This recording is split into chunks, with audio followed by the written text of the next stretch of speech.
কেবা তোমার দাস দাসিনী, কেবা প্রেমের বাসী, এই ভবেতে কেউ না আপন দেয় গো দুঃখে হাসি, ভালোবাসি দেখাবে খুব লাজক হাসি মুখী। যারে আপন ভাবরে মন বড় বিশ্বাস করিয়া, অভিনয়ে আপন সাইজা নিবে সব কারিয়া, অসময়ে যাই ছাড়িয়া নয়তো দেশের দেশি, ভালোবাসি দেখাবে খুব লাজক হাসি মুখী। আপনার অর্থ আছে, আপনার পিছনে সবাই আছে, আপনার অর্থ নাই, আপনার পিছনে কেউ থাকবে না।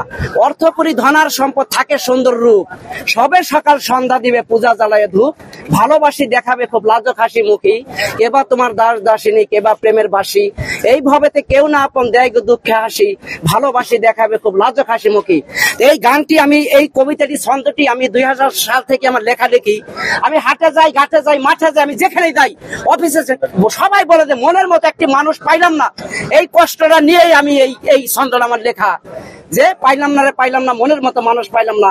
এই দুনিয়ায় কত মানুষ রং বদলায়, উপরে সাদা ভিতরে কালো, বুঝা বড় দায়, মানুষ ছিল মানুষ ধরো ওরে সজনা, জাল বিজনের যুগে পরে মানুষ ছিলাম না, পাইলাম না রে পাইলাম না, মনের মতো মানুষ পাইলাম না।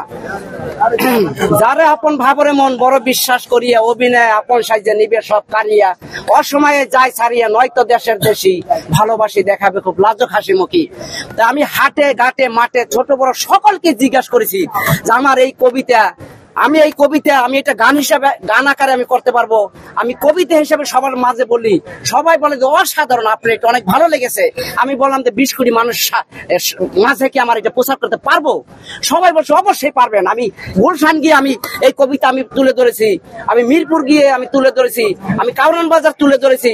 আমি আগে একটি ছন্দ লিখে আমি ছোট বড় সকলের মাঝে আমি ডিসাইড করি আমার এটা কি 20 কোটি মানুষের মাঝে কি প্রচার করা যাবে?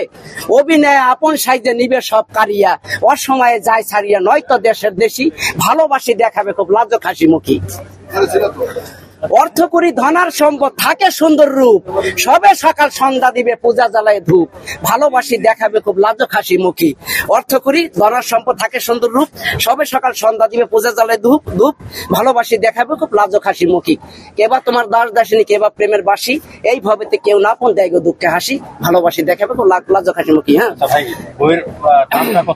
কেবা তোমার দাস দাসিনী, কেবা তোমার দাস দাসিনী, কেবা প্রেমের বাসী, এই ভবেতে কেউ নাই আপন দেয় গো দুঃখে হাসি, ভালোবাসি দেখাবে খুব লাজুক হাসি মুখী। আমি এই গান কবিতা হিসাবে বলতেছি, সব জায়গায় গান বানিয়ে রেখেছি। আমি এটা আমি হাটে ঘাটে মাঠে, আমি মিরপুর 10 নম্বর গান আমি ছেড়ে দিয়া আমি সবাইকে বলেছি আমার গান কি 20 কোটি মানুষের মাঝে প্রচার করা যাবে? আমার রেকর্ডিং করতে গেছে 10,000, কোনো কষ্ট নাই। 20 কোটি মানুষ যদি অ্যাকসেপ্ট না করে আমি এই গান আমি রশিদ খান ছাড়তে পারবো না। আমার জন্য এটা কষ্টজনক, আমি পারবো না। 5 মিনিটের কথাই হলো জ্ঞান, 5 মিনিটের কথাই সর্বনাশ, পোলাবান সব নষ্ট হয়ে যায়। আমরা কাউকে জিজ্ঞাসা করে একটি গান বানাই, একটা ছন্দ লিখি, কোনো ডিসাইড করার কোনো জায়গা নাই, কাউকে কোনো বলার জায়গা নেই, দেখানোর জায়গা নাই। এই সবাই মনে করেন আমাদের মন মতো আমরা ছেড়ে দিই, ইউটিউবে মানুষ নষ্ট হয়ে যায়। আজকে আমি সবার এখানে, আমার এখানে 100 টাকা মূল্য দিয়েছি দাদা। আমি এখানে মূল্য দিয়েছি 100 টাকা এই বইটি, এই যে আমি 100 টাকা, হ্যাঁ 100 টাকা মূল্য দিয়েছি। হ্যাঁ, এই যে এই দুনিয়ায় মনের মতো মানুষ পাইলাম না, এই যে আমার বই না।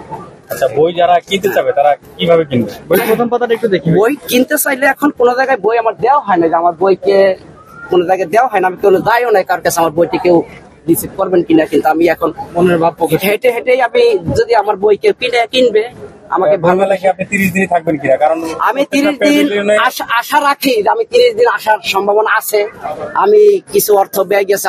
আমার আজকে দেখেন, যেই কাজই আমরা করি না কেন আমাদের আগে শিখতে হবে। আমরা এই যে 9টি বছর ধরে রশিদ খান ছন্দ লিখতেছে, কিন্তু সে 2000 সাল থেকে 9 বছর ধরে কিন্তু সে সঙ্গীত অর্জন করছে। সে সঙ্গীতের তাল, লয়, সুর, ছন্দ, তেহাই, রেলা, ধরা, সারা, সম, ফাঁক, বিট, অফবিট, তালি, খালি, উদারা, মুদারা, তারা, সি সাপ, ডি সাপ, F sharp, G sharp, C D, E F G. হ্যাঁ, সঙ্গীত কত প্রকার, তাল কত প্রকার, লয় কত প্রকার, কিন্তু সবকিছু কিন্তু মানে সে এতই অর্জন করছে। এখন দাদা, এখন আমার তো দেখেন, আমার অর্থ গেছে, আমার সংসারও অশান্তি হয়েছে, আমার বউগুলো আমার চলে গেছে সঙ্গীত নিয়ে, এই লেখালেখি নিয়ে। আজকে মনে করেন যে আমার তাদের সাথে আমার খুব খারাপ, যে আমি এই সঙ্গীতের আসছি, আমাকে বলে পাগল। আসলে আমি তো শরীর নরিশন করছি, আমি আগে তো অর্জন করছি। এখন আমার যদি আমাকে সবাই সাপোর্ট দিলে আজকে